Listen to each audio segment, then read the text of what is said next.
David, who says, we have friends who do not celebrate Christmas because they say December 25th is really a pagan holiday. While I agree that Jesus may not have been born on December 25th, he certainly was born as described in the Bible. How do I respond to them? Well, in a sense, tell them they're right. You see, the winter solstice a couple of days later was the shortest day of the year, and the pagans had something called Saturnalia. And it was a time of lawlessness because all the laws were suspended. And people, a bunch of singers actually wandered the streets naked singing. And then they had orgies, sexual orgies. It was a mass thing. Well, when the Catholic Church came along in Italy, the Romans and others didn't want to give up their holidays. So they said, okay, we'll Christianize it. And so they said, okay, we'll say the birth of Jesus was the 25th of December.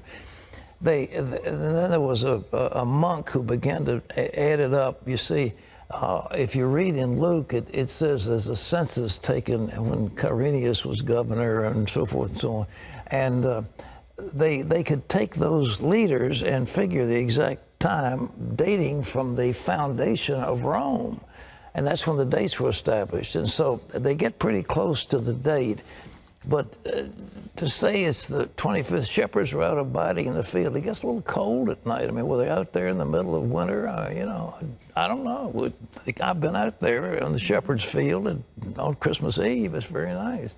But it's cold. And nevertheless, I mean, what was going on? So all this business about mistletoe, pagan. Christmas trees, pagan.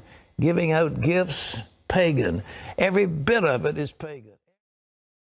Christmas and Easter, 2 days esteemed above most others and are observed by nearly 1/3 of the human population. Millions of believers worldwide celebrate these holidays to honor the birth, death, and resurrection of the Messiah.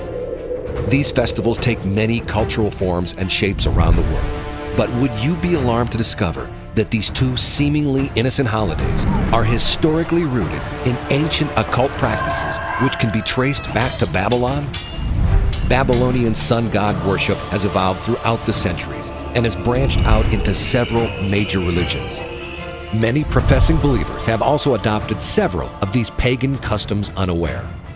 Even today, all throughout Catholicism and daughter denominations, there are still dozens of popular monuments and symbols that were at one time dedicated to various sun gods.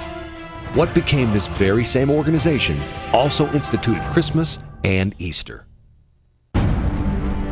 Secular and Christian scholars alike all record that the Christmas tree, wreaths, boughs of holly, and mistletoe were all objects used in pagan sun god fertility rites.